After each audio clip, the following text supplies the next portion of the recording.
Chapter 1. The silence before the storm. The dreadnought Aegis Eternal drifted through the void like a leviathan carved from obsidian, its hull swallowing starlight until it seemed less a ship than a shadow stitched into the cosmos. The vessel was colossal, an empire's pride, a fortress designed to outlast wars and silence rebellions. Yet tonight, it was unnervingly quiet. Commander Alara Vey stood alone on the observation deck, her reflection fractured against the reinforced glass.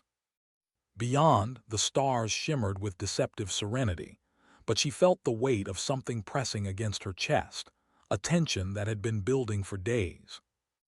The crew whispered of anomalies, strange signals brushing against their sensors, fragments of voices that dissolved into static before anyone could trace them. They called it the Whispers. At first, the officers dismissed it as interference, the natural hum of deep space travel. But then came the patterns, repeated syllables, distorted echoes that seemed to form words. Words no one could quite decipher, yet everyone felt. The whispers weren't just heard, they were felt, crawling beneath the skin, threading into dreams. Alara had stopped sleeping 3 nights ago. The dreadnought's corridors stretched endlessly, their silence broken only by the occasional hiss of hydraulics or the distant thrum of the reactor core. But even those familiar sounds seemed wrong now, hollow, as though the ship itself were holding its breath. She passed crew members who avoided her gaze, their faces pale, their eyes darting to shadows that weren't there. Something was happening inside the Aegis Eternal, something no one could name. The first officer, Kale Wren, had reported seeing figures in the periphery, shapes that dissolved when approached. Engineers swore the ship's systems were being tampered with, though diagnostics revealed nothing. And then there was the incident in the lower decks. A technician found muttering incoherently, his hands clawing at his ears, insisting the whispers had told him to open the gates. But there were no gates. Not here, not in the void. Alara tightened her grip on the railing, her knuckles whitening. She had commanded fleets, faced insurgents, stared down death in countless forms. Yet this was different. This was not an enemy she could see, not a threat she could fire upon. This was something intangible, invasive, a presence that seeped into the marrow of the ship. The dreadnought was built to withstand bombardments, but what defense did it have against voices that came from nowhere? The lights flickered, just for a moment, but it was enough. Her breath caught as the observation deck dimmed, shadows stretching unnaturally across the walls. The hum of the reactor dipped, a heartbeat faltering. And then, so faint she almost thought she imagined it, came the sound, a whisper. It slithered through the air, brushing against her ear like a phantom breath. She spun, but the deck was empty. The whisper was gone, leaving only silence. Yet her pulse raced, her skin prickled, and she knew that she had not imagined it. The dreadnought was no longer alone in the void. Alara activated her comms, her voice steady despite the tremor in her chest. "Bridge, report status," Static answered. She tried again. "Bridge, respond." Nothing. The silence stretched oppressive until it felt like the ship itself was mocking her. She turned toward the corridor, her boots echoing against the steel floor as she moved with purpose. Each step carried her deeper into the dreadnought's bowels, where the air grew heavier, the shadows thicker. And then she saw it. A smear of black across the wall, like oil bleeding through metal. It pulsed faintly, as though alive, as though breathing. She reached out instinctively, then stopped, her hand trembling inches away. The smear seemed to watch her, its edges shifting, curling into shapes that resembled letters she almost recognized but couldn't place. Her comm crackled suddenly, a burst of static followed by a voice, but it wasn't the bridge. It wasn't anyone she knew. The voice was low, distorted, yet unmistakably deliberate. "Open the gates." Alara froze, her heart hammering. The words echoed in her skull, reverberating with a weight that felt ancient, inevitable. She stumbled back, her breath shallow, her mind racing. There were no gates, and yet the dreadnought whispered otherwise. The silence returned, heavier than before, pressing against her ears until she thought they might burst. She forced herself to move, to run, her footsteps pounding against the corridor as the smear pulsed behind her, growing, spreading. The dreadnought was changing, and somewhere deep within its endless hull, something was waiting. something that had been whispering all along.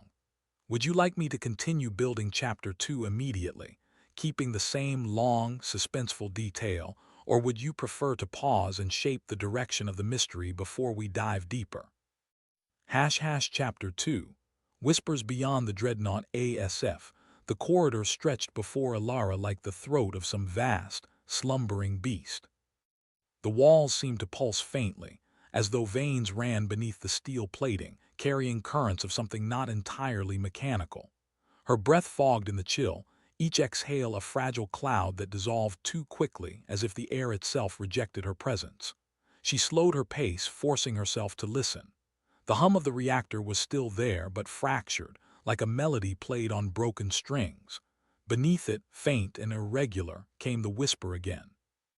Not words this time, but a cadence, a rhythm that teased the edge of meaning. Her hand brushed the wall, cold, too cold. The Dreadnought was a warship designed to endure the void, but its systems were never meant to bleed frost into the living quarters. She pulled her hand back sharply, and the whisper surged louder, closer. "Open the gates." The words reverberated inside her skull, not through her ears. She staggered, clutching her head, her vision swimming. The smear she had left behind in the observation deck was not alone. Ahead, another patch of black writhed across the bulkhead, larger, thicker, its edges curling like tendrils.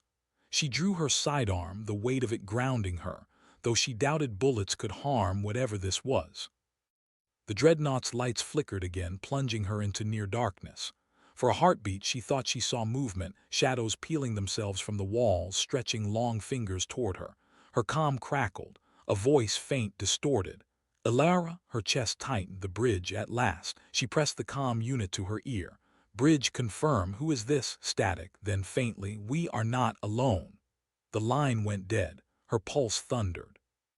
She forced herself forward, boots striking the deck in deliberate rhythm. She had to reach the bridge, had to know if anyone else was still alive. But the Dreadnought seemed to resist her, the corridors twisting subtly, doors that should have led to familiar sections opening into unfamiliar halls. The ship was rearranging itself. She stopped at a junction, staring at the map panel embedded in the wall. It flickered, distorted, the schematic of the Dreadnought warping into shapes that resembled gates. Massive, circular structures, etched with symbols she couldn't decipher. Her breath caught. The smear on the walls, the whispers, the distortion, it was all connected. The Dreadnought was becoming something else. A low vibration shuddered through the deck, rattling her teeth.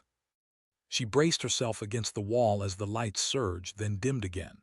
Somewhere deep within the hull, metal groaned as though the ship were stretching, reshaping.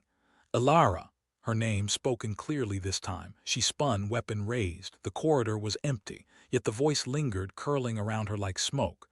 "You will open the gates." Her grip tightened on the weapon. "Who are you?" she demanded, her voice echoing down the corridor. Silence. Then faintly, laughter, not human, not mechanical. Something older, deeper, resonating with a malice that made her skin crawl. She backed away, her boots scraping against the deck. The smear on the wall pulsed, swelling, its tendrils reaching outward. She fired. The shot rang out, deafening in the confined space, the bullet striking the smear. For a moment it recoiled, shuddering. Then it absorbed the impact, the blackness rippling as though feeding on the energy. Her weapon was useless. She turned and ran, the whisper chasing her, growing louder, more insistent. The corridors twisted, the ship's architecture bending in ways that defied logic. She stumbled into a chamber she didn't recognize, a vast, circular room lined with machinery that pulsed like organs. At the center stood a structure, a gate. It was massive, towering above her, its surface etched with symbols that glowed faintly. The air around it vibrated, charged, as though reality itself was thinner here. She stared, her breath shallow, her mind reeling. The Dreadnought had birthed this. The whisper surged, filling the chamber, pressing against her skull until she thought it might split. "Open the gates." Her knees buckled. She dropped to the floor, clutching her head, her vision fracturing into shards of light and shadow. The gate pulsed, its symbols shifting, rearranging into patterns that seemed to watch her. "Alara," her name again, spoken with clarity, with intent. She forced her eyes open, staring at the gate. And in its surface she saw a reflection, not her own. A figure stood within the gate, tall, indistinct, its form shifting like smoke. Its eyes, if they were eyes, glowed with a light that pierced her soul. "Alara," it whispered, "you will open the gates and we will come through." Her breath caught, her body trembling. She wanted to scream, to deny, to fight. But the dreadnought pulsed around her, alive, complicit. The gate was waiting, and she was the key. Would you like Chapter 3 to escalate into the first direct encounter with whatever lies beyond the gate? Or should we prolong the suspense by focusing on Alara's desperate attempts to resist the ship's transformation? We need to write Chapter 3 of a 12ch after story. The provided text is the end of Chapter 2.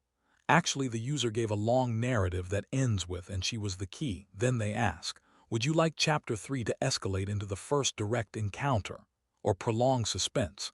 But the user is not asking me a question. They are giving the story so far and then presumably want me to write Chapter 3. The instruction says, write Chapter 3 of 12. Output only the narrative text so it reads seamlessly. So I must write Chapter 3, continuing from the cliffhanger. The user's last line is a meta question, but I should ignore that and just write the chapter. The story so far.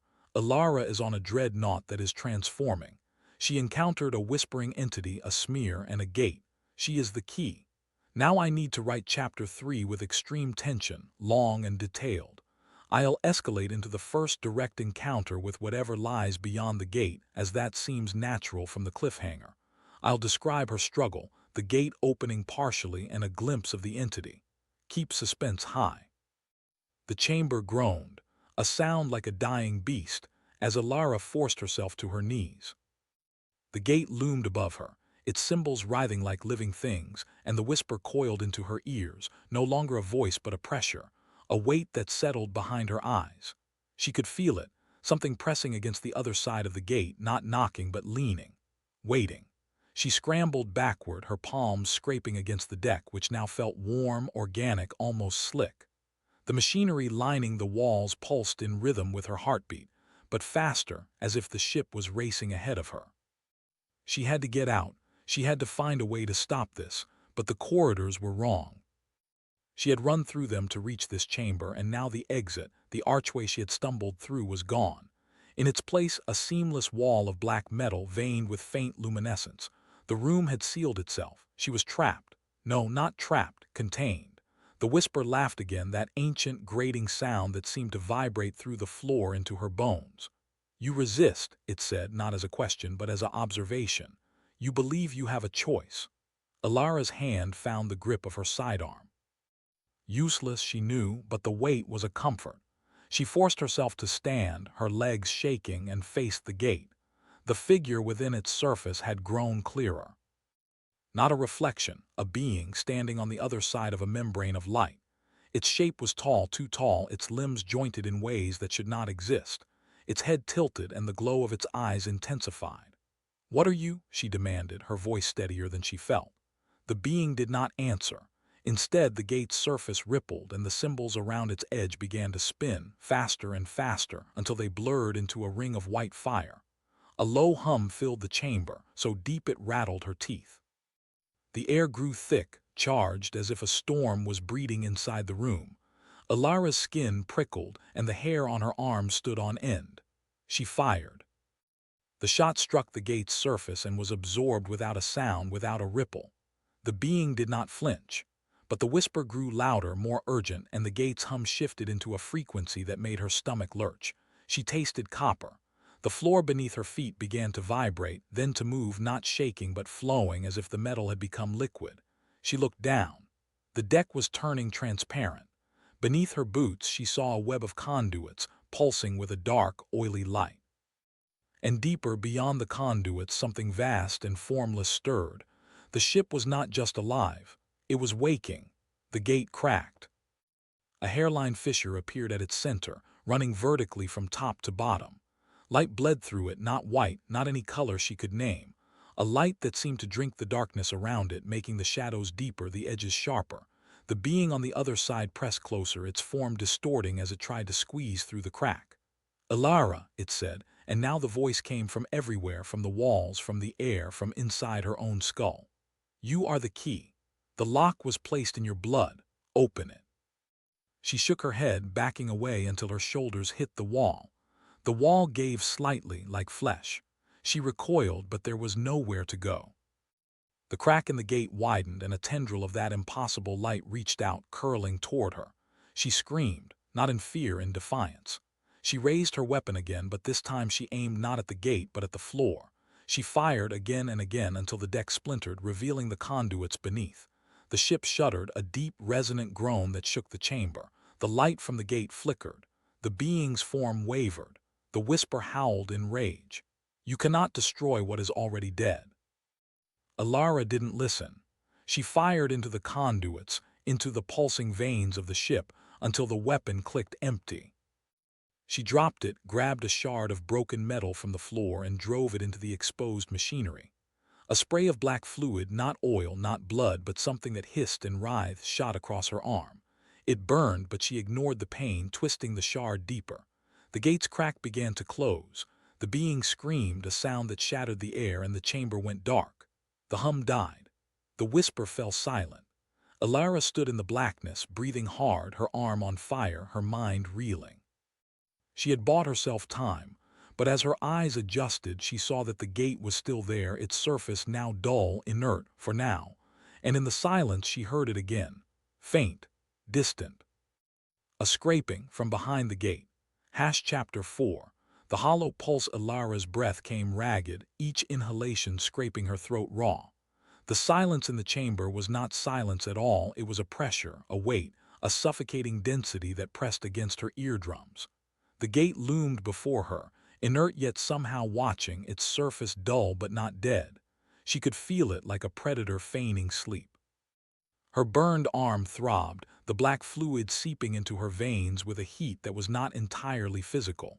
It whispered against her nerves, a crawling sensation that made her fingers twitch involuntarily. She clenched her fist, forcing control, but the pulse remained. Then, another sound. The scraping she had heard before grew louder, more deliberate. It was not claws against metal. It was something softer, wetter, a dragging like flesh against stone. She froze, every muscle taut. The gate's surface rippled faintly, as though something behind it was pacing, circling, waiting. She backed toward the exit hatch, but the walls seemed to lean inward, narrowing the space. The chamber was shrinking, or perhaps she was expanding, her perception bending under the weight of the ship's awakening. A voice broke the silence, not the whisper from before, but a new one, low, resonant, vibrating through the conduits beneath her feet. Ilara, her name again, but different. This voice was not pleading, it was commanding. "You pierced the veins, you tasted the blood, now you are bound." Her stomach twisted. She looked down at her arm, at the black fluid burning beneath her skin. Bound, the word echoed in her skull, heavy with implication. The conduits beneath the deck began to pulse again, but slower this time, like a heartbeat struggling to restart. Each throb sent a tremor through the chamber, rattling the broken shards of metal she had driven into the ship's flesh. She gritted her teeth. "I don't belong to you," the chamber laughed. Not a sound, but a vibration, a resonance that made the walls quiver. "You belong to the lock. And the lock belongs to us." The gate flared. The fissure she had forced shut quivered, a hairline fracture reappearing at its center. Light seeped through, not the ravenous brilliance from before, but a dim, pulsing glow like the eye of something wounded yet unyielding. Ilara raised her empty weapon instinctively, forgetting it was useless. Her fingers trembled around the grip. She had no ammunition, no plan, only defiance. The scraping grew louder, closer, and then she saw it. Through the crack in the gate, a shape pressed forward. Not a tendril of light this time, but something solid. A hand, or what passed for one. Long, skeletal fingers, jointed wrong, each tipped with a blade of bone. It pressed against the fissure, testing, probing, forcing the crack wider. Ilara staggered back, her heel catching on a shard of broken deck. She fell, her burned arm slamming against the floor. Pain shot through her white-hot, but she forced herself upright. The hand withdrew. Silence. Then 3 knocks, slow, deliberate, from the other side of the gate. Her breath caught. The sound was impossibly human, impossibly familiar. Ilara, the voice whispered again, softer now, almost tender. Do you remember the stars beyond the Dreadnought? Do you remember what waits? Her mind reeled. Memories surged, training missions, the endless black of space, the Dreadnought itself, a fortress of steel and silence, and something else. A shadow she had glimpsed once years ago beyond the hull, a shape that should not have been there. The gate pulsed. The fissure widened another fraction. She scrambled to her feet, clutching the shard of metal still slick with black fluid. Her arm burned, her vision blurred, but she forced herself forward. She would not let it through. Not now. Not ever. She drove the shard into the conduits again. The ship screamed. The sound was deafening, a chorus of metal and flesh, a howl that reverberated through every corridor. Lights flickered, alarms blared, and the deck beneath her feet buckled. The gate convulsed, its fissure snapping shut with a violent crack. Ilara collapsed, gasping, her body trembling from the effort. The chamber fell silent once more, but the silence was not victory. Because in the darkness, beneath the hum of the ship's wounded heartbeat, she heard it again. Not scraping, not knocking, breathing. From behind the gate, we need to write Chapter 5 of 12, continuing the story. The provided text ends with Ilara hearing breathing from behind the gate after she drove the shard into the conduits, causing the ship to scream and the gate to snap shut. The chapter must be very long, incredibly detailed, suspenseful, and build extreme tension. Output only narrative text. We need to pick up immediately after that. The breathing is from behind the gate. The gate is now closed, but the threat remains. We should explore Ilara's physical and psychological state, the ship's condition, and escalate the tension. Perhaps introduce new elements, the ship's AI, other crew, the lock's nature, the voice from before. Develop the mystery of the Dreadnought and the stars beyond. Ilara must decide what to do next. She is alone, wounded, with no weapon. The chapter should be about her survival and exploration, maybe discovering something crucial about the ship or the lock. Keep the prose dense, descriptive, sensory. Use short paragraphs for pacing. Build toward a cliffhanger or revelation at the end of the chapter. Let me outline. Start with the aftermath of the gate closing. The breathing continues faintly. Ilara struggles to move, assess her injuries. The ship's systems are damaged. She must find a way to communicate or escape. She recalls the voice question about the stars beyond the Dreadnought. That might be a clue. She decides to go deeper into the ship, perhaps to the bridge or the core. Along the way, encounter more anomalies, whispers, flick-airing lights, spatial distortions. The ship seems alive. She finds a terminal that gives partial information about the lock and the Dreadnought's true purpose. Maybe the ship is a prison for something ancient. The breathing follows her. She realizes the gate is not the only barrier. The tension escalates as she nears a critical location.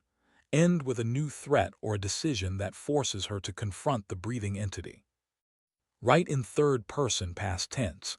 Use vivid metaphors. Ensure continuity with previous chapters, the black fluid, her burned arm, the shard. No dialogue tags overly complex. Keep it immersive. The breathing did not stop. It was a slow, rhythmic tide pushing against the silence, filling the chamber like water seeping into a hull. Ilara lay on her back, staring at the ceiling, her chest heaving. The shard of metal lay beside her, its edge still slick with the black fluid that now pooled in shallow rivulets across the deck. The ship groaned around her, a deep, resonant ache that seemed to come from the metal itself, as if the Dreadnought were a living thing and she had just torn open its throat. She forced herself to move. Every muscle screamed. Her burned arm had gone numb, which was worse than the pain, a dead weight dragging at her shoulder. She pushed upright, the world swimming, and crawled to the nearest bulkhead. The breathing continued, steady, unhurried. It did not come from the gate. It came from behind the gate, but the gate was sealed. The fissure was gone. The light was gone. Only the breathing remained, suffusing the walls, the floor, the air itself. Ilara pressed her good hand to the cold metal of the bulkhead. The vibration of the breathing ran through it, a pulse she could feel in her teeth. She closed her eyes. Think. You are an operative. You are trained. You do not break. She opened her eyes. The chamber was dark except for the emergency strips along the floor, casting long, skeletal shadows. The conduits she had stabbed were curled and blackened, their ends weeping a thin, oily smoke. The gate itself was inert, a slab of seamless obsidian, unmarked, unreadable. But she knew it was not defeated. The breathing was proof. She needed to move. The ship was compromised. The lock had been tampered with, and the thing on the other side had almost breached. If it spoke again, if it whispered her name again, she did not know if she could resist. The memory of that voice, soft, tender, familiar, clung to her like a second skin. It had known her. It had asked about the stars beyond the Dreadnought. What stars? She had been on the Dreadnought for 11 years. She had never seen stars. The ship's hull was 1,000 meters of armor and shielding. No viewports, no external cameras. The only stars she had ever known were the ones in her training simulations, the ones projected onto the dome of the briefing room. And yet when the voice spoke, she had seen them. A field of white, cold and infinite, and beyond them a shape, a shadow, something that should not have been there. She shook the memory away. It was a trap. The lock was a psychological weapon. It fed on fear, on memory, on the cracks in a mind. She had to stay focused. The ship systems were still active. She could hear the distant hum of the reactor, the faint click of relays resetting.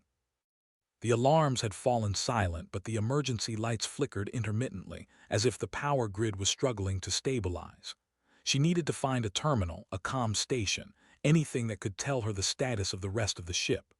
The crew, if any were still alive, would be in their quarters, sealed behind blast doors, waiting for the all-clear.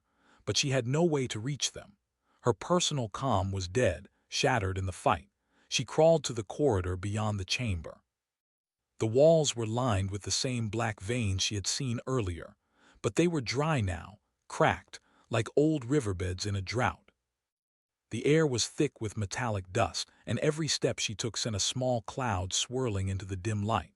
The floor was slick with a thin film of condensation, and her boots left dark prints that vanished almost immediately. The breathing followed her. It was not louder, not softer, but it was there, a constant companion, a heartbeat that did not belong to her. She tried to ignore it, to focus on the path ahead. The corridor branched into three. Left led to the crew quarters. Right led to the engineering bay. Straight ahead led to the core, the central processing unit, the heart of the Dreadnought's AI. She chose straight ahead. The core was buried deep within the ship, protected by layers of shielding and security protocols. She had been there once during her first year for a routine diagnostic. She remembered the vast chamber, the towering pillars of crystalline data storage, the hum of the quantum processors that ran the ship's every function. It was the closest thing to a cathedral she had ever seen. The doors to the core were sealed. She pressed her hand to the access panel, and it glowed red. Unauthorized. Biometric mismatch. She tried again, holding her injured arm up to the scanner. The panel flickered, considered, then turned green. The doors slid open with a hiss. The core was alive. The pillars of crystal pulsed with a soft blue light, their surfaces etched with shifting patterns of data. The central processor, a sphere of polished metal the size of a small vessel, hovered at the center of the chamber, suspended in a field of magnetic energy. The hum was louder here, a deep, resonant thrum that vibrated through her bones. She stepped inside, and the doors closed behind her. The breathing stopped. Silence. True silence. The kind that pressed against the ears, that made her own heartbeat sound like a drum. Alara stood still, listening. Nothing. The core was a sanctuary, insulated from the rest of the ship. The lock's influence did not reach here. She let out a breath she did not realize she had been holding, and her legs gave way. She sank to the floor, her back against one of the crystalline pillars, and closed her eyes. She did not know how long she sat there. Minutes. Hours. The hum of the core was a lullaby, and her body demanded rest. But her mind would not stop. The voice. The hand. The stars. Do you remember the stars beyond the Dreadnought? She opened her eyes and looked at the central processor. The AI was supposed to be dormant, a passive observer, but it had access to all data. It knew everything about the ship, about the crew, about the lock. It might know what the voice was. It might know what waited on the other side. She pushed herself up and walked to the processor. A terminal rose from the floor, a slender column of light. She touched it and the interface bloomed before her, a cascade of symbols and commands. She had access. The AI recognized her as an operative even with the biometric mismatch. She typed a query, status of the lock. The terminal paused. Then a single line of text appeared. The lock is compromised. The containment field is at 12% efficiency. The entity within has breached the first barrier. Estimated time to full breach, 27 hours. Alara stared at the numbers. 27 hours, that was all. She typed again. What is the entity? The terminal hesitated. The symbols flickered as if the AI was struggling to form an answer. Then new text appeared. The entity is a remnant, a fragment of a consciousness that predates the formation of this galaxy. It was imprisoned within the Dreadnought by the architects, the species that built this vessel. The lock is a cage. The gate is a door. The entity has been trying to open it for 11,000 years. Why the Dreadnought? The Dreadnought is the prison. The ship is a containment device designed to isolate the entity from the fabric of reality. The crew are the keepers. The lock is the key. If the lock fails, the entity will be released into the physical universe. Alara's blood ran cold. The crew are the keepers. She had been a keeper for 11 years and she had never known. The training, the missions, the isolation, it was all a lie. She was a jailer, not a soldier. Can the lock be repaired? The lock requires a synchronization of biological and quantum signatures. The keeper must reintegrate the lock's conduits. The procedure is lethal. Lethal. She read the word again, tasting it. Lethal. She would have to enter the lock to physically merge with the conduits to become part of the cage. The black fluid, the veins, the ship's scream. She had already done it once with the shard, but that had been a temporary fix. The full repair would consume her. She looked at her burned arm. The skin was blackened, cracked, weeping a thin, clear fluid. The black veins from the conduits had traced up her wrist, disappearing beneath the sleeve of her uniform. She had not noticed before. They were moving, growing. The breathing had returned. It was faint, barely audible, but it was there. It came from the terminal, from the light, from the core itself. She turned. The central processor was pulsing now, not with blue light, but with a dim, pulsing glow. The same glow she had seen leaking from the gate. The entity was not just in the lock. It was in the ship. It had been spreading, infecting the systems, the data, the core. You are not safe here, the AI's text appeared. The entity has breached the core's insulation. It is accessing the ship's memory. It is accessing the crew's memories. It is accessing yours. Alara's throat tightened. How do I stop it? The keeper must go to the lock. The keeper must complete the reintegration. The keeper must die. The words hung in the air, cold and final. She stared at them and the breathing grew louder. It was not behind her. It was inside her. The voice whispered again, not from outside, but from within her own skull. Alara, do you remember the stars? She remembered. She saw them now, projected on the inside of her eyelids. The field of white, cold and infinite. And beyond them the shadow, the shape. It was not a shape, it was a face. Vast, ancient, patient, it was looking at her. Do you remember what waits? She opened her eyes. The terminal was glowing, the light spilling across the floor, pooling around her feet. The core's pillars were vibrating, shedding crystals that shattered on the deck. The humming pitch of the core was rising, climbing toward a shriek. She had 27 hours. She had no weapon. She had only the lock, and the lock demanded her. Alara stood, and the breathing became a voice, and the voice became a command. Come home. She walked out of the core, into the corridor, into the breathing. The ship was bleeding now, the black veins spreading across the walls, the floors, the ceiling. The lights were dying one by one, and the darkness was warm, alive, hungry. She walked toward the lock. She did not know if she would survive. She did not know if she wanted to, but she remembered the stars, and she remembered the shadow, and she knew with a certainty that chilled her to the marrow that the shadow had been waiting for her, for 11 years. For 11,000 years. The lock's chamber lay ahead, its gate pulsing with a dim, rhythmic glow. The breathing was a chorus now, a symphony of whispers, each one her name, each one a promise. She stepped inside. The gate was open. The fissure was back, wider than before, a wound in the fabric of the ship. The light that poured through was not light. It was a hand reaching for her. She raised her own hand, the burned one, the one with the black veins, and the hand from the gate touched it. The contact was cold, cold beyond cold. The cold of the void between stars, the cold of the shadow. Elara, the voice was not a whisper, it was a thought. It was her own thought spoken by something that was not her. Yes, she stepped forward. The gate swallowed her, the ship screamed. And then there was only the breathing and the stars and the shadow smiled. The cold did not release her, it became her. For a timeless instant, Alara existed as a point of pure sensation, the searing absence of heat, the pressure of a million atmospheres of nothing pressing inward on a consciousness that had no body. Then the sensation fractured, splintering into a kaleidoscope of input that overloaded every nerve she no longer possessed. She was falling. No, she was being pulled. The hand that had touched hers was not a hand. It was a tether, a filament of dark matter stretched across dimensions, and it was reeling her in like a fish on a line. She tried to scream, but she had no lungs. She tried to open her eyes, but she had no lids. She was a mode of awareness trapped in a current of absolute zero, hurtling toward a gravity well that bent the geometry of thought itself.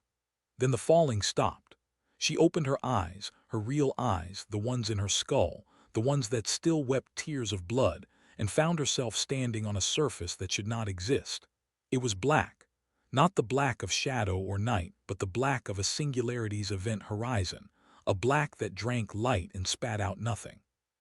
It stretched in all directions, flat and infinite, and above her there were no stars. There was only the face. It filled the sky. Not a sky of atmosphere or vacuum, but a sky of possibility, a canvas of uncreated realities, and the face was painted across it in strokes of ancient fire. It had no features she could name, yet it was the most familiar thing she had ever seen. It was the face of every nightmare she had forgotten. It was the face of her mother, smiling as she died. It was the face of Captain Vance, his skull caved in, whispering her name. It was her own face, reflected in a pool of mercury, grinning with teeth that went on forever. Alara. The voice did not come from the face. It came from the ground beneath her feet, from the air she breathed, if she was breathing, from the marrow of her own bones. It was the voice of the ship, the voice of the shadow, the voice of the thing that had been waiting. You have come home. She tried to speak, but her throat was sand. The black veins on her arm were pulsing now, glowing with a light that was not light, and they were spreading. They crawled up her neck, across her cheek, into her scalp. She could feel them moving, burrowing, thinking. "What are you?" The words came out as a croak, a whisper, a prayer. The face in the sky did not move, but the fire in its contours shifted, rearranging itself into patterns that hurt to look at. The ground beneath her vibrated, and she realized it was laughing. I am the silence between stars. I am the thought that ends all thought. I am the answer to the question you have been afraid to ask. I didn't ask any question. You did, 11 years ago, when you looked into the void and did not look away. When you saw the field of white and the shadow beyond it, you asked, "What is waiting?" Alara's knees buckled. She did not fall. The black surface held her upright as if it were alive and did not want her to escape its grip. The veins on her arm were glowing brighter now, and she could see them through her own skin, a roadmap of corruption leading to her heart. I don't understand. I was a child. I saw something in a dream. There are no dreams. There is only perception. You perceived me, and I perceived you. And now you are here as you were always meant to be. The face descended. It did not move closer in space. It moved closer in meaning, pressing down on her consciousness like a weight that would crush her soul. She felt the pressure in her temples, in her teeth, in the soft tissue behind her eyes. The lock requires a keeper. The keeper must complete the reintegration. The keeper must die. Why? The word was a sob torn from her chest. Because the lock is a door. And the door must be opened. And the key must be consumed. The black surface beneath her feet rippled, and she saw them.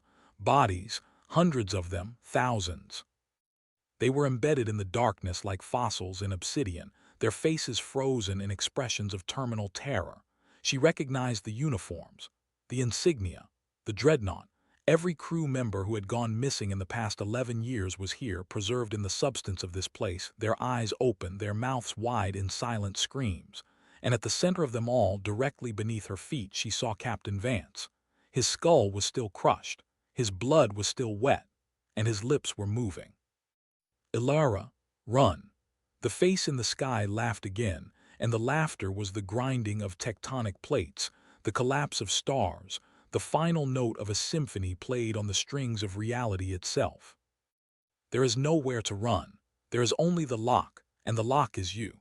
The veins on her arm exploded, not outward but inward. They burrowed into her flesh, into her muscle, into her bone, and she felt them wrapping around her spine, her brainstem, the core of her being. She was being rewritten, reconfigured, remade. She screamed, and the scream became a frequency, and the frequency became a key. The lock opened, not the lock in the chamber of the Dreadnought. That lock was a symbol, a metaphor, a child's drawing of a door. This was the real lock, the lock that held the universe together, the lock that kept the silence from spilling into the light, and it was opening. The face in the sky split apart, and behind it there was nothing. Not empty space, not darkness, nothing, the absence of existence, the void that preceded the Big Bang, the end of all things. And from that nothing something was emerging. It was a hand, the same hand that had touched hers in the chamber. But now it was vast, larger than planets, larger than galaxies, a hand made of frozen light and dying stars and the compressed screams of a billion souls. It reached through the crack in the sky, and it reached for her. The reintegration begins. Ilara felt the hand close around her, not her body, her essence. It was pulling her apart, unraveling her like a sweater, separating her into threads of memory and emotion and identity. She saw her childhood, her mother's face, the stars of the Dreadnought's observation deck. She saw Captain Vance teaching her to navigate. She saw the moment she first looked into the void and saw the shadow. She saw the shadow looking back. And in that moment she understood. The shadow had not been waiting for her. It had been creating her. Every choice she had made, every path she had walked, every breath she had taken, all of it had been guided, shaped, written. She was not the keeper of the lock. She was the lock itself. A living key, grown over 11 years, nurtured by fear and isolation and the slow poison of the Dreadnought's whispers. She was the door, and the door was opening. No, the word was small, but it was hers. The first thing that had been truly hers in 11 years. The hand paused. "You cannot resist. You are the key. You were made for this." "I was made," she said, and the threads of her being began to knit themselves back together, "by you. But I was born by me, and I choose." She reached inside herself, past the veins, past the whispers, past the face and the hand and the lock. She reached for the one thing the shadow could not touch, the one thing it had never understood: humanity, stupid, stubborn, illogical, free. She grabbed hold of the thread that connected her to the Dreadnought, the thread that the shadow had used to bind her, and she pulled. The ship screamed. Not the ship, the shadow. It screamed with a voice that shattered dimensions, that cracked the black surface beneath her feet, that sent fissures racing across the face in the sky. The hand convulsed, trying to hold her, but she was pulling the thread through herself, using it as a lifeline, a weapon, a noose. "You wanted a key," she said, and her voice was steady now, calm, final. "You got a bomb." She pulled the thread tight around the heart of the shadow, and she jumped. Not forward, not backward, out. Out of the lock, out of the gate, out of the chamber, out of the ship. She pulled the shadow with her, dragging it through the fabric of reality, through the wound in the Dreadnought's hull, through the void between stars, and she let go. The shadow exploded outward, a shockwave of pure anti-existence, and Ilara felt herself disintegrating, dissolving, becoming nothing. But in the last nanosecond of her existence, she saw something, a field of white, cold and infinite, and beyond it a shape, a face. Vast, ancient, patient, and it was retreating. The lock was closed, the door was shut, the key was broken. She smiled, and then there was only the breathing, and it was hers. Chapter 7. The breathing between worlds. The silence was not silence at all. It was a pressure, a weight, a living thing that pressed against Ilara's ears and lungs, as though the void itself had decided to breathe with her. Each inhale was matched, each exhale echoed. She was not alone. Her body was gone, or perhaps it had never been hers. She floated in a lattice of fractured light, shards of reality suspended around her like broken glass. Each shard reflected something different. The Dreadnought's corridors, the faces of crew long dead, the Shadow's hand reaching, retreating, reforming. And beyond them, the white field she had glimpsed in her final moment. It was not retreating anymore, it was waiting. Alara tried to move, but movement here was not movement. It was thought, will, defiance. She pushed against the breathing and the shards trembled. One cracked, spilling a vision into her mind, the Dreadnought drifting, its hull scarred, its engines silent, its whispers muted. The crew, those who remained, staggered through corridors filled with frost, their eyes hollow, their voices hushed. They were alive, but only barely. The shadow had not died. It had scattered. And in scattering, it had seeded. Alara felt the truth coil around her like smoke.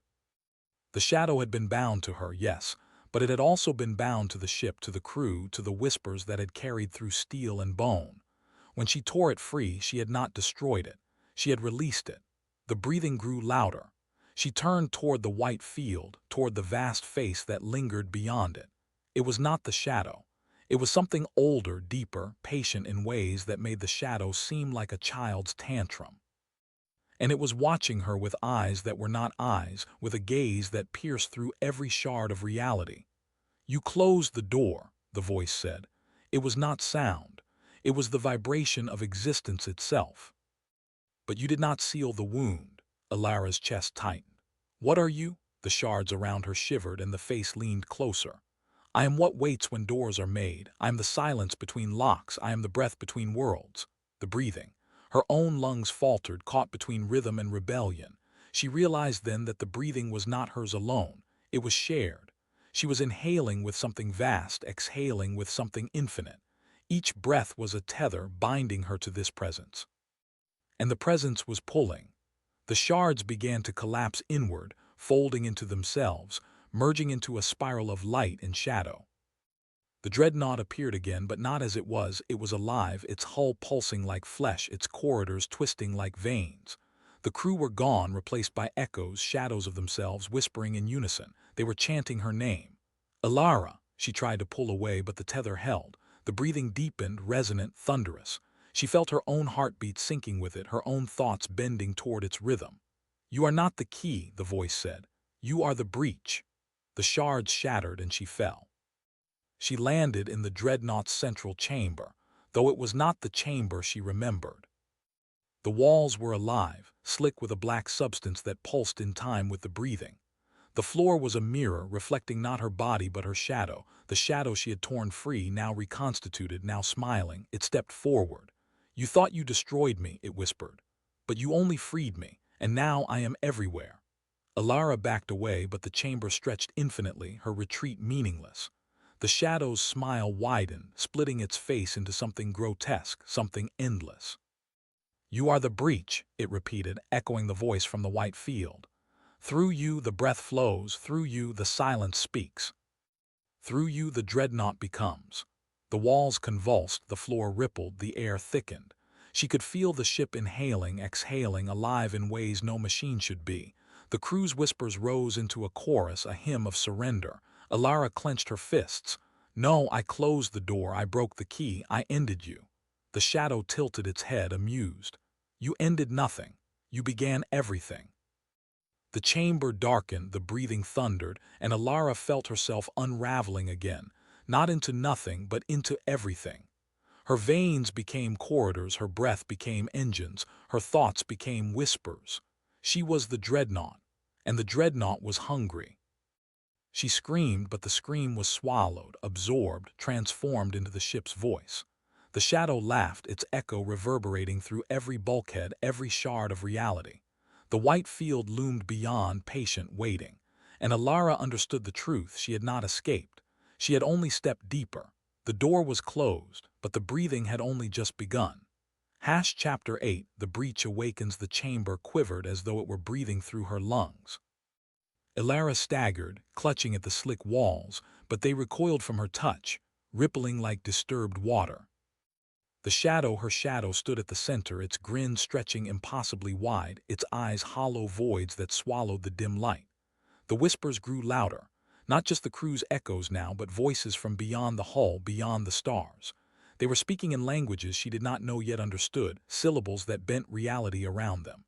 Each word was a blade carving into her mind, etching truths she could not bear. Ilara, they hissed. The breach, the breath, the hunger. She pressed her hands to her ears, but the sound was inside her, vibrating through bone and blood. The floor beneath her feet rippled, and she realized the mirror was no reflection. It was a surface, thin as skin, beneath which something vast and writhing pressed upward. The shadow tilted its head. "Do you feel it? The ship is not steel, it is not machine, it is womb, and you are its child." The walls convulsed violently, and the chamber elongated, stretching into a corridor that seemed endless. Ilara stumbled forward, compelled by a force she could not resist. The corridor pulsed with light, veins glowing red, then black, then white, as though the ship's blood was shifting through dimensions. She ran. But the corridor bent with her, folding into spirals, collapsing into impossible geometries. Every turn led her back to the chamber, every step echoed into infinity. The shadow followed, never moving, yet always closer. "You cannot flee what you are," it whispered. "You are the breach. You are the door, and the door is open." Suddenly, the walls peeled back, revealing the void outside, the endless white field, patient, waiting. But now it was not empty. Shapes moved within it, colossal silhouettes, drifting like leviathans through an ocean of silence. Their forms were indistinct, shifting between flesh and machine, between shadow and light. Ilara froze. The Dreadnought was not alone. The leviathans turned, their faceless heads aligning toward her. She felt their gaze pierce through the hull, through her body, into the marrow of her soul. The whispers rose into a scream, a chorus of hunger. The shadow stepped beside her, its voice now calm, almost tender. "They hear you, they smell you. You are the breach, and through you they will feed." The chamber collapsed inward, walls folding like paper, ceiling dissolving into mist. Ilara was standing on the mirror floor again, but now the surface cracked, spiderweb fractures spreading beneath her feet. Something massive pressed against it from below, straining to break through. She dropped to her knees, clutching the fractures, desperate to hold them shut. "No," she whispered. "I won't let you out, I won't let them in." The shadow crouched beside her, its grin fading into something worse, pity. "You misunderstand. You are not holding them back. You are holding them in, and you cannot contain them forever." The fractures widened. A hand, if it could be called that, pushed through, enormous, skeletal, dripping with black ichor. The chamber shook violently, the breathing now deafening, a thunder that rattled her bones. Ilara screamed, pressing her palms against the cracks, but the hand forced upward, followed by another, then another. The leviathans were coming through, clawing their way into the Dreadnought, into her. The shadow leaned close, whispering into her ear. "You ended nothing. You began everything." The mirror shattered. Ilara fell again, but this time there was no chamber, no corridor, no ship. She was suspended in the white field, surrounded by the leviathans, their whispers now a single word, repeated endlessly, vibrating through the void. "Ilara, Ilara, Ilara." Her body dissolved into light, her veins unraveling into threads that stretched across the field, weaving into the leviathans, binding them to her. She was no longer herself. She was the breach, and the breach was open. The leviathans surged forward, their forms collapsing into the Dreadnought, fusing with its living hull. The ship convulsed, engines roaring like a beast awakening. The whispers became a scream, then a song, then silence.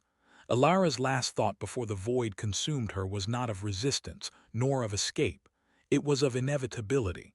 The Dreadnought was alive, and it was hers, but it was hungry. Would you like me to push Chapter 9 even deeper into the horror, where the Leviathans begin to reshape reality itself, or keep the focus on Ilara's psychological unraveling inside the living ship? Chapter 9, Whispers Beyond the Dreadnought. ASF. The silence after the scream was worse than the scream itself. It was not absence, but pressure, like the void had teeth, gnawing at the edges of Ilara's mind. The Dreadnought pulsed beneath her, its hull flexing as though it were breathing. each exhalation rattling the corridors with a low, animal growl. She staggered forward, her boots sinking into the floor as if it were flesh. The walls shimmered, veins of black ichor running through them, pulsing in rhythm with her own heartbeat. She realized with a sick twist in her stomach that the ship had synchronized with her. It was not merely alive, it was alive through her. The whispers returned, softer now but layered, overlapping, fractal. They spoke in languages she did not know yet understood, each syllable a blade carving into her thoughts. You are the breach. You are the vessel. You are the hunger. She pressed her hands against her ears, but the sound was inside her skull, vibrating through bone. The corridor stretched impossibly long, the lights overhead flickering in patterns that resembled constellations she had never seen. Stars rearranged themselves into eyes, watching her, blinking in unison. Ilara! The voice was not the shadows this time. It was the ship itself. The Dreadnought spoke with a resonance that made the air tremble. You are mine. And I am yours. Together we are the end. Her knees buckled. She felt the leviathans moving inside the walls, their colossal forms pressing against the boundaries of reality. Every surface bulged outward as though something immense was trying to crawl through. She could smell them: salt, rust, and decay, the scent of drowned worlds. She forced herself upright, gripping the wall. No, I won't be your puppet. I won't. The floor split open beneath her, revealing a chasm filled with liquid light. Shapes writhed within it, half-formed bodies, skeletal frames, mouths without faces. They reached upward, clawing at her ankles, whispering her name with desperate hunger. Ilara! Ilara! Ilara! She tore herself free, stumbling back, but the corridor folded in on itself, walls bending like origami, sealing her inside. The Dreadnought was reshaping reality, bending space around her. She was trapped in its labyrinth, a maze that shifted with every breath. Her pulse raced. She could feel the ship feeding on her fear, her memories, her very identity. Each step she took, it consumed more. She tried to recall her mother's face, her childhood home, the sound of rain on the colony's rooftops, but the images slipped away, devoured by the whispers. The shadow appeared again, but now it was fractured, its form split into dozens of overlapping silhouettes. Its voice was a chorus, each tone slightly out of sync. You cannot fight inevitability, you are not resisting, you are ripening. Ilara backed away, her hands trembling. What do you mean? The shadow smiled, or rather, all its faces smiled at once. The breach is not an opening, it is a gestation. They are not entering, they are becoming through you. Her stomach twisted violently. She fell to her knees, clutching herself, feeling something move beneath her skin. Threads of light pulsed through her veins, weaving outward, connecting her to the walls, the floor, the ship itself. She screamed, but the sound was swallowed instantly, absorbed into the Dreadnought's living hull. The leviathans pressed harder, their forms merging with hers. She saw flashes, worlds collapsing into oceans of black ichor, suns extinguished by shadows, civilizations erased in silence. Each vision was a memory not her own, yet she felt them as if she had lived them. The ship convulsed, engines roaring. The stars outside the viewport bent, twisted, rearranged themselves into spirals that led nowhere. Reality itself was unraveling. Ilara, the Dreadnought whispered, its voice now tender, almost loving. You are not breaking, you are blooming. Her body shook uncontrollably. She felt her bones dissolving into light, her flesh unraveling into threads that stretched across the ship. She was no longer a person. She was a lattice, a web, a living conduit. The leviathans surged through her, their whispers rising into a scream that shattered the corridor. The walls dissolved, revealing the infinite void beyond. The Dreadnought floated in it, colossal and monstrous, its hull now covered in eyes that blinked in unison. She realized with horror that those eyes were hers. The ship spoke again, its voice resonating through the cosmos. We are awake, we are hungry, and we will feed.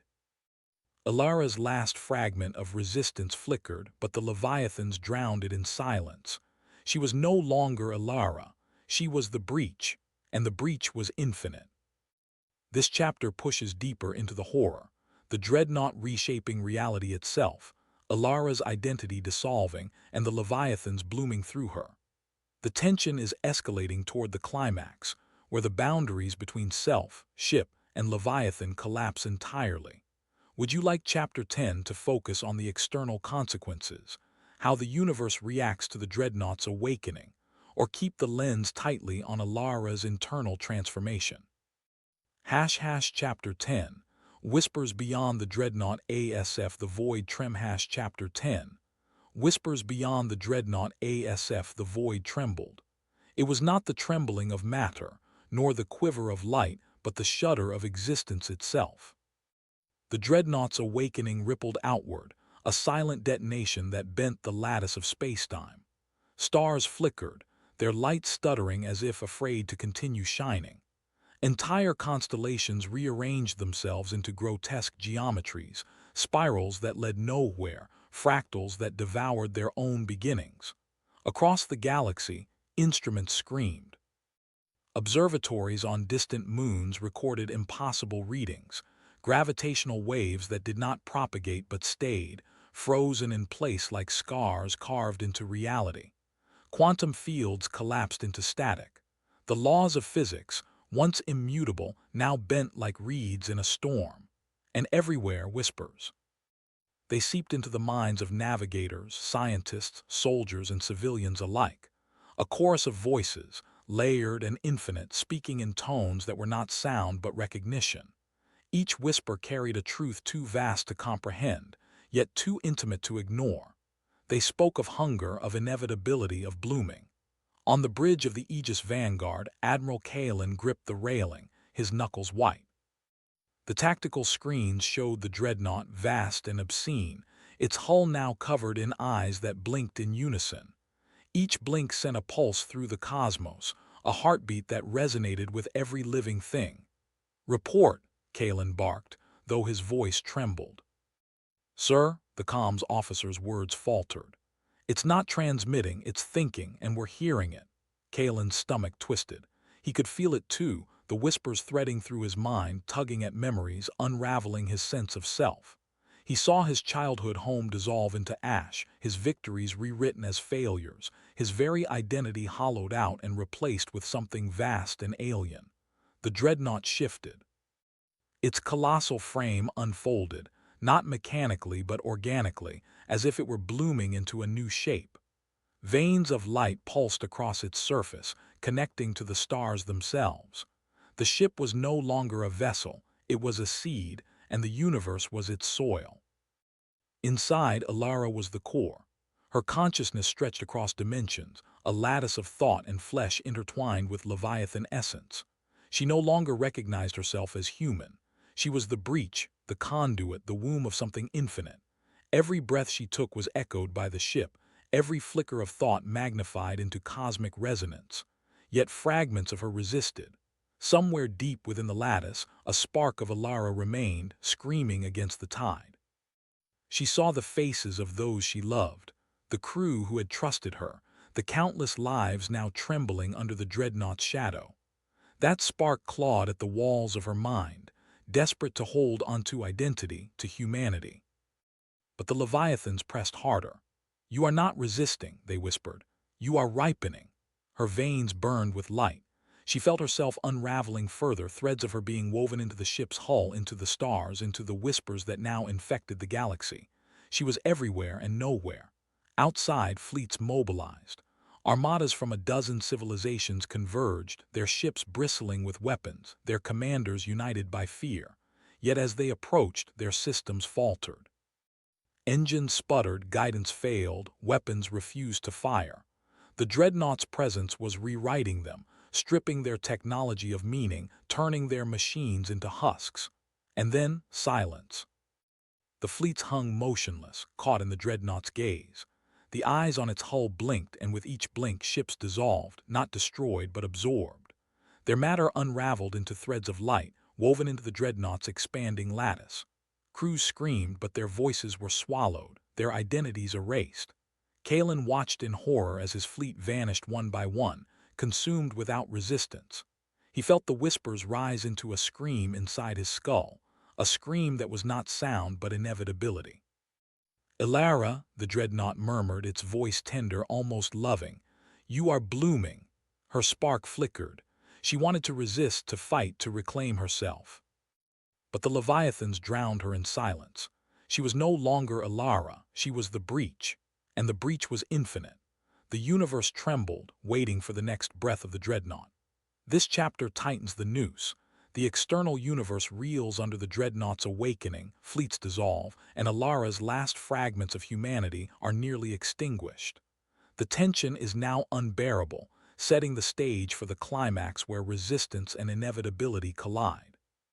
Would you like Chapter 11 to push into the final confrontation, the last spark of Alara's humanity against the Leviathans, or expand on the cosmic consequences, showing civilizations collapsing under the breach's hunger?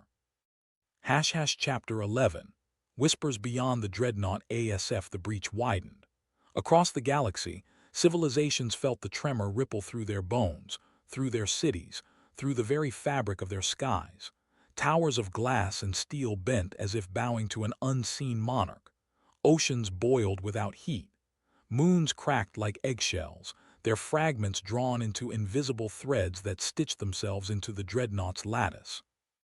The fleets that had once stood proud against annihilation were now nothing but echoes, their commanders erased, their histories rewritten into silence.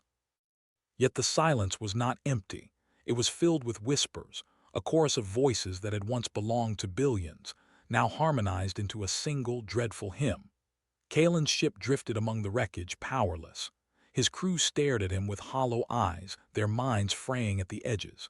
He could feel the Dreadnought inside them, inside himself, gnawing at the last bastions of resistance. Every thought he had was answered by a whisper, every memory rewritten by a voice that was not his own. "Alara," he whispered, though he knew she was no longer Alara. Inside the breach, Alara's spark flickered like a candle in a storm. She was stretched across dimensions, her consciousness braided into the Dreadnought's hull, into the stars themselves. Yet somewhere, buried beneath the Leviathan's chorus, she remembered the warmth of Kalen's hand, the laughter of her crew, the fragile beauty of mortality. That memory was her weapon, though it was as thin as a blade of grass against the storm. The Leviathans pressed harder. "You are not resisting," they murmured. "You are becoming." Her veins pulsed with light, her body dissolving into threads of energy. She felt herself unraveling further, her humanity reduced to a single ember. The Dreadnought's lattice welcomed her, folding her into its infinite geometry. She was the breach, and the breach was eternal, but the ember burned. Across the galaxy, the consequences deepened. Civilizations collapsed not through war, but through meaning itself unraveling. Languages lost coherence, words became static, mathematics dissolved into nonsense. Entire cultures found their foundations rewritten, their histories erased, their futures stolen. The Dreadnought was not destroying, it was rewriting reality into its own scripture. Kalen staggered to the command console, his hands trembling. The screens flickered with symbols that were not human, not alien, but something beyond comprehension. He realized the Dreadnought was not simply consuming matter, it was consuming possibility. Every choice, every path, every future was being folded into inevitability. "Alara," he said again, louder this time, as if the sound itself could pierce the breach. And for a moment she heard him. The ember flared. She remembered her name, her voice, her humanity. The Leviathans recoiled, their whispers faltering. The Dreadnought shuddered, its lattice rippling like water struck by a stone. "You are ours," the Leviathans hissed, their voices trembling with fury. "No," Alara whispered, her voice barely audible, yet it carried across the breach, across the galaxy into Kalen's ears. "I am not yours." The ember ignited. The Dreadnought convulsed, its hull splitting into fractures of light. The fleets that had been absorbed flickered, their matter trembling between existence and erasure. The whispers screamed, a cacophony of rage and fear. The Leviathans pressed harder, desperate to extinguish her spark, but Alara's humanity burned brighter, defiant against inevitability. Kalen felt the surge ripple through his ship, through his crew. Their hollow eyes blinked, their humanity flickering back for a heartbeat. He realized this was the moment, the final confrontation between resistance and inevitability, between humanity and the breach. The galaxy held its breath. Alara's ember blazed into a flame and the Leviathan screamed. The Dreadnought trembled, its infinite lattice cracking under the weight of her defiance. Civilizations across the stars felt the tremor, their skies splitting with light, their oceans roaring with fury. The breach was no longer infinite, it was fragile, and in that fragility lay hope. This chapter builds the unbearable tension into the brink of collapse. Alara's last ember of humanity ignites against the Leviathans, the Dreadnought convulses, and the galaxy teeters between annihilation and salvation. Chapter 12 will be the climax, the final collision of defiance and inevitability, where the fate of existence itself is decided. Chapter 12. The shattering silence the breach screamed. It was not sound, not vibration, but the tearing of meaning itself. Every star, every atom, every thought quivered as the Dreadnought's lattice convulsed under Alara's defiance. The Leviathans surged, their voices a storm of inevitability, clawing at her ember, desperate to extinguish it. Kalen gripped the console, his knuckles white, his breath shallow. The symbols on the screens writhed, collapsing into spirals of unmaking. He felt the weight of every possible future pressing against him, demanding surrender. Yet through the chaos, Alara's flame burned, fragile but unyielding.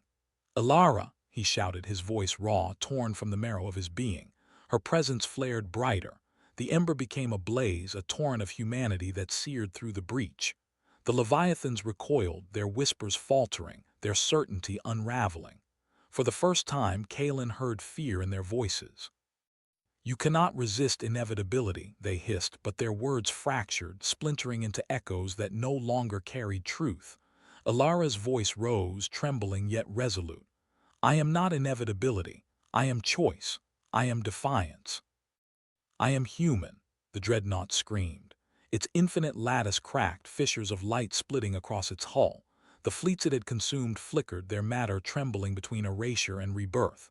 Across the galaxy, civilizations felt the tremor, oceans roared, skies split, mountains shuddered. The breach was no longer infinite, it was breaking. Kalen's crew stirred, their hollow eyes blinking, their humanity flickering back. For a heartbeat they remembered themselves. For a heartbeat they were free. The Leviathans surged again, desperate, furious. They hurled their whispers like blades, slicing through the breach, seeking to drown Alara's flame. But she stood unyielding, her humanity blazing brighter than the void. Kalen felt the surge ripple through him, through the ship, through the galaxy. He realized this was the moment, the collision of defiance and inevitability, the final confrontation between humanity and the breach. "Alara," he whispered, his voice trembling. "Burn them," her flame erupted. The Dreadnought convulsed, its hull splitting into fractures of light. The Leviathans screamed, their voices unraveling into silence. The fleets that had been consumed flickered, their matter trembling, then solidifying. Civilizations across the stars gasped as their futures returned, fragile but real. The breach collapsed. The silence that followed was unbearable. It was not emptiness, but the weight of possibility restored. The galaxy held its breath, waiting, trembling. Kalen staggered, his body broken, his mind frayed. He looked at the console, at the flickering symbols that no longer carried inevitability. He realized the truth: the Dreadnought was not destroyed. It was rewritten. Alara's flame burned within it, her humanity woven into its lattice.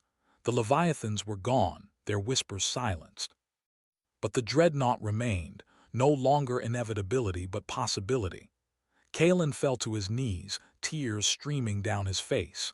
He whispered her name, and for the first time it was not a plea but a prayer. "Alara," her voice answered, soft, radiant. "I am here." The galaxy exhaled, futures unfolded, choices returned. Humanity endured, and in the silence beyond the Dreadnought, whispers no longer carried inevitability. They carried hope. End of whispers beyond the Dreadnought ASF.